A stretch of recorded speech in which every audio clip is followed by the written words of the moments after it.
There's a great economist who died recently called Alfred Hirschman, who wrote about the two mechanisms that people have for indicating their unhappiness with businesses as exit and voice. By exit, he meant moving your custom away from people who are producing products you don't like or producing them in ways you don't like, to businesses that are producing what you want in ways that you approve of. And both these mechanisms are important, and I think if we want financial sector reform, both of these mechanisms ought to be used. The Move Your Money movement, as I understand it, is about encouraging people to use what I've just called the mechanism of exit as a way of protesting about the financial system.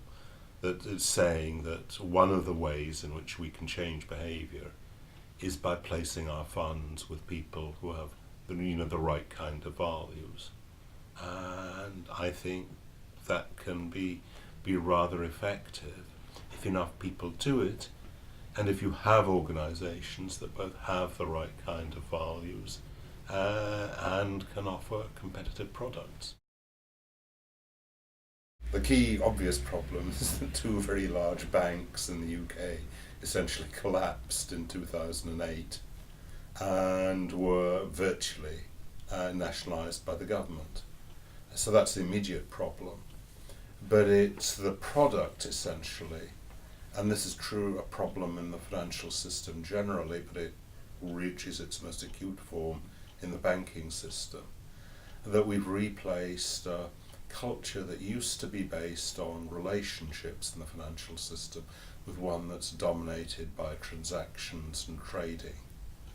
And that has had really two effects. One is it means that the business of linking the people who want the money with the savers who provide the money is being done much worse than it used to be. And the second is that this kind of trading culture has infected all parts of the financial system, so that the relationship individuals used to have with their banks and people who used to trust banks has been replaced by one in which people rightly see the people who work in banks as being there to sell them products, in some cases that they don't want, and in some cases that they shouldn't buy.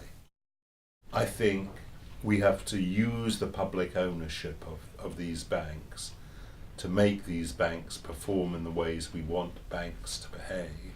We should get away from the idea that the object of public policy, far less the object of customers, should be to maintain a status quo in the banking system that has so plainly failed to meet the needs either of customers or of the broader economy.